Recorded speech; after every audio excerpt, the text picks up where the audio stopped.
शादी की धूमधाम गुजर चुकी थी। हर कोने में फूलों की खुशबू और मेहंदी की मीठी महक रही थी। मगर इस रात महनाज अपने सुहाग के कमरे में बैठी थी, बिल्कुल बेजान सी। आंखों में कोई चमक नहीं, बस एक खाली सी ठंडक। उसके हाथ में एक सुनहरी तावीज था, जिसे उसने अपनी मां की तरफ से दीवार के नीचे छुपी एक पुरानी संदूक से निकाला था। उस वक्त मां जिंदा थी, मगर बोलती नहीं थी, बस आंखों से रोती थी। उसका शौहर रफीक हंसती मुस्कुराती दुल्हन के पास आया, लेकिन महनाज के चेहरे पर एक अजीब सी मुस्कान थी, जैसे इंसान की नहीं, किसी और की हो। रफीक ने जैसे ही उसका हाथ छुआ, तावीज की डोर खुली और एक काली हवा कमरे में छा गई। चिराग बुझ गए और एक ही पल में रफीक का गला काट दिया गया। एक नजर में। कोई हथियार नहीं था, बस महनाज की उंगलियों से निकलती काली धुंध ने उसका गला चीर दिया। उसकी चीख सुनकर सास और जेठानी भागकर कमरे में आई, लेकिन तब तक कमरा अंदर से बंद हो चुका था। दीवार पर रफीक के खून से लिखा था, मैं वापस आ गई हूं। सास ने डर से गिरकर दरवाजे पर धमधम किया, मगर जैसे ही उसकी उंगली दरवाजे को छूटी, उसका हाथ जलकर काला हो गया। कमरा खुद ब खुद खुला और अंदर का मंजर, सास की आंखों से खून बह रहा था। उसकी जुबान मुंह के अंदर घुस गई थी। चीखना तो दूर, सांस लेना भी मुश्किल। जेठानी ने महनाज को रोकने की कोशिश की, लेकिन उसकी रूह उसके शरीर से खींचकर तावीज में समा गई। जेठानी की आंखें खुली की खुली रह गईं। मुर्दा जिस्म जमीन पर गिरा। लोगों ने जब 3 लाशें देखी और दुल्हन का मुस्कुराता चेहरा, सब सन्न रह गए। पुलिस बुलाई गई, लेकिन महनाज कुछ नहीं बोली। कहती है, मैंने कुछ नहीं किया, वो खुद आए थे ले जाने। एक हफ्ता भी नहीं गुजरा था कि गांव में फिर एक नई दुल्हन ने अपनी पहली रात पूरे घर को जिंदा जला दिया। और फिर तीसरे गांव में एक दुल्हन ने तावीज के जरिए अपने शौहर को नीम के पेड़ पर लटका दिया, बिना किसी इजहार के। गांव-गांव में अफरा तफरी फैल गई। लोगों ने दुल्हनों से डरना शुरू कर दिया। शादियां रोक दी गईं। औरतों पर शक होने लगा। एक दूर गांव से एक बुजुर्ग आलिम हजरत कमरुद्दीन शाह अपने मुरीदों के साथ गुजर रहे थे। उन्होंने महसूस किया कि इस गांव की हवा में कुछ घिनौनी पुरानी रूह की हलचल है। उन्होंने कहा, यह जमीन आसिबजदा है, यह कोई रूह नहीं, यह एक औरत का इंतकाम है, जिसने दुल्हनों का रूप लेकर हर घर से एक सांस ले लेनी है। वो सिर्फ 16 बरस की थी।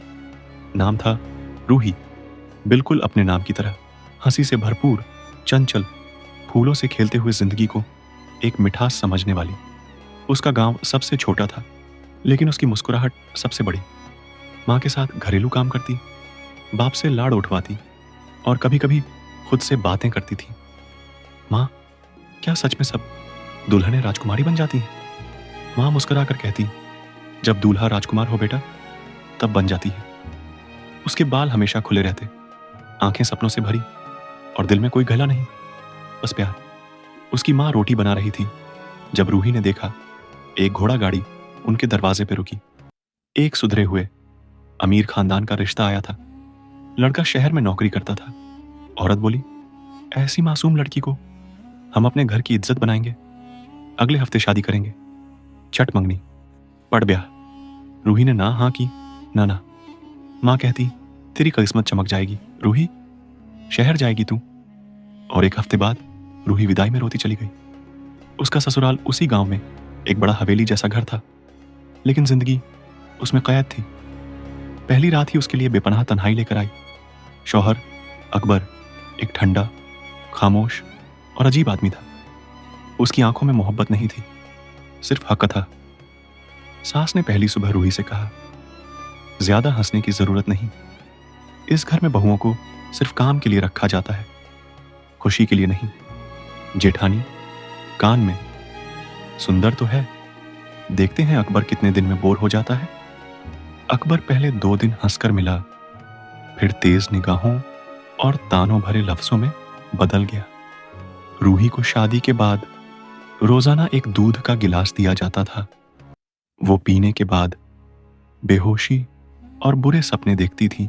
रूही की सास का नाम नाजिमा था। एक जमाने में वो भी उसी तरह हंसती थी जैसे रूही हंसती थी, मगर वक्त और रिश्तों ने उसकी हंसी को धीरे धीरे निगल लिया था। नाजिमा की शादी 14 साल की उम्र में हुई थी, एक ऐसे आदमी से जो शराब और शक के बीच झूलता था। पहले साल ही 2 बार गर्भ गिरा और ससुराल वालों ने ताना देना शुरू कर दिया, ये लड़की तो मनहूस है। तीसरे साल में जब बेटा हुआ तो सबने उसे सिर पर बिठा लिया, मगर वो जानती थी कि ये प्यार नहीं, जरूरत थी। उसी जरूरत ने उसे संगदील बना दिया। वो सोचती थी, अगर मैं दूसरों को दर्द नहीं दूंगी तो शायद ये दर्द लौट आएगा। और फिर जब उसकी बहू बनी रूही, जिसे वो खुश देखकर जल उठती थी, सामने आई तो उसके दिल ने कहा, इससे पहले कि ये मेरी तरह टूटे, मैं इसे झुका दूं। मगर यह सब इतना सीधा नहीं था। उस घर की जेठानी सफिया नाजिमा की भतीजी थी और इस हवेली की असली मालकिन। सफिया कभी बहुत सुंदर हुआ करती थी और उसकी शादी के कुछ महीनों बाद ही उसे बताया गया कि उसकी कोख कमजोर है। मगर तब उसकी सास ने कहा था, अगर तू औलाद नहीं दे सकी तो इस हवेली की इज्जत खाक हो जाएगी। वो भी डरी, टूटी और फिर किसी ने उसे एक रास्ता दिखाया। एक पीरनी के पास ले जाया गया, जिसने एक रात उसे कहा, अगर तू चुपचाप किसी दूसरी औरत का बाल, उसकी तस्वीर और खून का कतरा लाएगी तो तेरी कोख से बेटा पैदा होगा। और सफिया ने कर दिया, अपनी ही पड़ोसन को बर्बाद करके। बेटा हुआ, मगर उसके साथ उसका चैन चला गया। तब से सफिया हर उस औरत को देख नहीं पाती थी जो मजलूम होती थी। उसकी रूह को किसी और की मासूमियत से डर लगता था। जब रूही इस घर में आई तो नाजिमा ने उसे अपनी परछाई में ढालने की कोशिश की और सफिया ने उसे अपनी मात खाई हंसी से कुचलना चाहा। उन्हें यकीन था कि अगर ये लड़की हंसती रही तो ये घर एक दिन फिर से उनके गुनाहों को जिंदा कर देगा। और फिर शुरू हुआ रूही पर काला जादू का सिलसिला। धीरे धीरे, मुस्कुराकर, प्यार के दिखावे के साथ नाजिमा कहती, मैं तो तेरी मां जैसी हूं, और उसी के दूध में नीला मसाला घोल देती। सफिया कान में कहती, तेरा पति तुझसे बहुत प्यार करता है। और फिर रात में तावीज़ जलाकर उसका जिक्र करती। उनके लिए रूही सिर्फ एक लड़की नहीं थी, वो एक आईना थी जो उन्हें उनका माजी दिखा सकता था। और शायद यही वजह थी कि दोनों ने तय कर लिया था, इस बार जो आया है उसे भी हमारी तरह अधूरा बनाना है। एक हफ्ते में रूही समझ गई, उसे इज्जत नहीं, वारिस चाहिए था।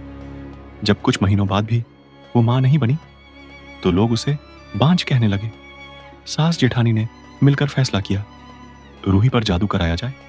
कहना आसान था, एक पीरनी है, वो इलाज करेगी, मगर असल में उस पर काला जादू करवाया गया। अकबर की बढ़ती नफरत, घर में वारिस न देने का इंतकाम इन दोनों औरतों को काले जादू पर आमादा कर गया। एक दिन उसने अपने शौहर से कहा, अकबर, मुझे वापस मां के घर भेज दो, मैं मर जाऊंगी यहां। अकबर ने थप्पड़ मारा, तू मेरी मां और भाभी को जालिम बनाना चाहती है दुनिया वालों की नजरों में। असल में तू मुझे एक औलाद भी नहीं दे सकी, और भाभी को देख, 3 बेटे की मां है। एक दिन संदूक खोलकर उसने देखा, उसकी एक छोटी सी गुड़िया जिसमें उसका बाल लपेटा गया था, साथ ही कुछ नीला मसाला और खून लगा हुआ तावीज। ये क्या है? रूही ने रो रोकर अकबर से पूछा। अकबर ठंडा होकर बोला, तुझ जैसे होशियार चेहरे अंदर से भी साफ हों ये जरूरी नहीं। रूही समझ गई, उस पर काला जादू हो रहा है। उसके ज़र्फ को तोड़कर उसके होश और जज्बात छीने जा रहे हैं। सास और जेठानी चाहती थीं कि रूही पागल हो जाए या बिना बात के मर जाए, जिसे बांझ कहकर निकाल दिया जाए। वक्त गुजरता गया, जिस्म कमजोर, दिल थक गया। रूही रोज तड़पती थी, आंखों से खून बहने लगा, दिलों का भरोसा टूट गया। एक रात चांद पूर्णिमा का था। वो तावीज लेकर उसने छत पर चढ़कर चीखा, मुझे कैद करने वालों, याद रखना, जिस दिन मैं मरूंगी तुम सब रो रो कर सो नहीं पाओगे। उस रात रूही ने वो तावीज पहना और खुद को जला दिया, मगर मौत ने सिर्फ जिस्म लिया, रूह फिर भी कैद रह गई तावीज के अंदर। मगर अकबर अब भी हर रात पसीने में भीगा जागता। उसके कमरे में अक्सर कोई औरत हंसती हुई सुनाई देती, वही हंसी जो कभी रूही की थी।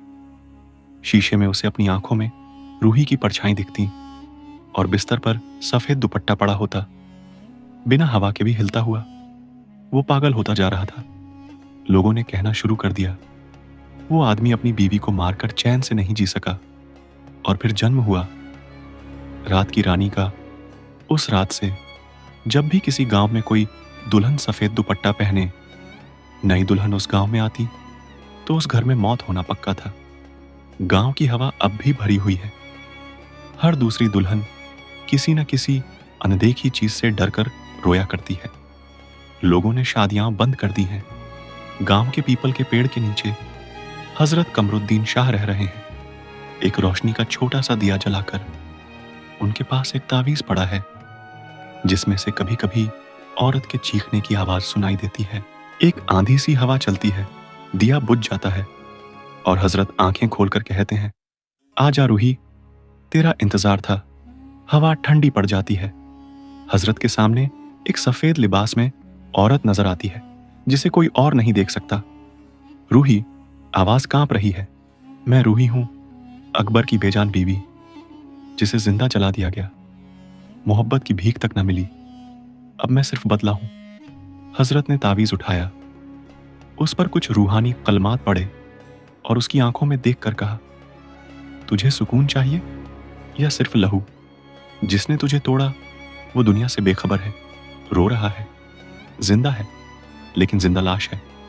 रूही की रूह हंसी, एक औरत की चीख भरी हंसी, और बोलने लगी, वो जी रहा है, बच्चे पाल रहा है, सास अपनी शान संभाल रही है, जेठानी अपनी जिंदगी के मजे ले रही है। तो क्या मैं जमीन के नीचे भी इनके सुख की गवाह बनूं? हजरत बोले, बदला इंसाफ से बनता है रूही, इंतकाम से नहीं। जब रूह आजाद होती है वो मारती नहीं है, माफ करती है। रूही हजरत की बात सुनकर कुछ पल चुप होती है, फिर जमीन का कांपना शुरू हो जाता है। वो हवा बनकर अकबर के घर में घुस जाती है, जहां उसकी पुरानी सास, जेठानी और अकबर रहते हैं, बिना किसी पशेमानी के। सबसे पहले सास की जुबान गायब हो जाती है, उसकी चीख अंदर ही जम जाती है। वो हर वक्त रूही माफ कर दे कहना चाहती है, लेकिन सिर्फ खून टपकता है उसकी आंखों और मुंह से। जेठानी, उसका मुंह शीशे में दिखाई देता है और हर शीशा उसका मुंह बिगाड़ कर दिखाता है। वो शीशे के टुकड़े उसके गले को काट देते हैं। उसकी दीवार पर लिखा आता है, तुमने उसकी रूह को कैद किया था, मैं तुम्हारा जिस्म ले जाऊंगी।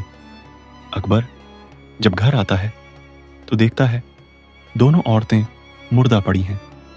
रूही के रूप में एक नई दुल्हन उसके बिस्तर पर बैठी होती है। रूही, अब क्या जिंदा होने का मतलब समझेगा अकबर? मैंने तुझे प्यार दिया था, तूने मुझे मिट्टी दे दी, अब मैं तुझे तन्हाई देती हूं। अकबर बेहोश हो जाता है। हजरत कमरुद्दीन पेड़ के नीचे बैठकर एक बड़ा अमल शुरू करते हैं। रूह ए मजलूम को सुकून का हक दो।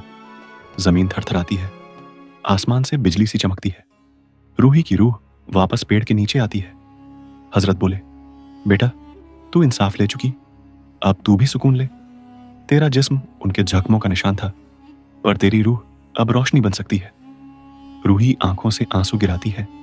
उसके हाथों में फिर से मां का जोड़ा हुआ दुपट्टा आता है। रूही बोली, मुझे अब मां याद आ रही है, मुझे अब आंगन के वो पल याद आ रहे हैं। मुझे अब मरना नहीं, जीना छोड़ना है। हजरत मुस्कुराते हैं, तू जीत गई रूही, तू अब रात की रानी नहीं, रोशनी की बेटी है। रूही की रूह एक हल्की रोशनी बनकर आसमान में उठ जाती है। चांद पर एक हल्का सा नूर छाया रहता है, चमकदार, रोशन और सुकून भरा। उस रात के बाद गांव में हवा साफ हो गई। कोई चीख, कोई खौफ नहीं। दुल्हनें फिर से मुस्कुराने लगी और पेड़ के नीचे हजरत ने एक पत्थर लगवाया।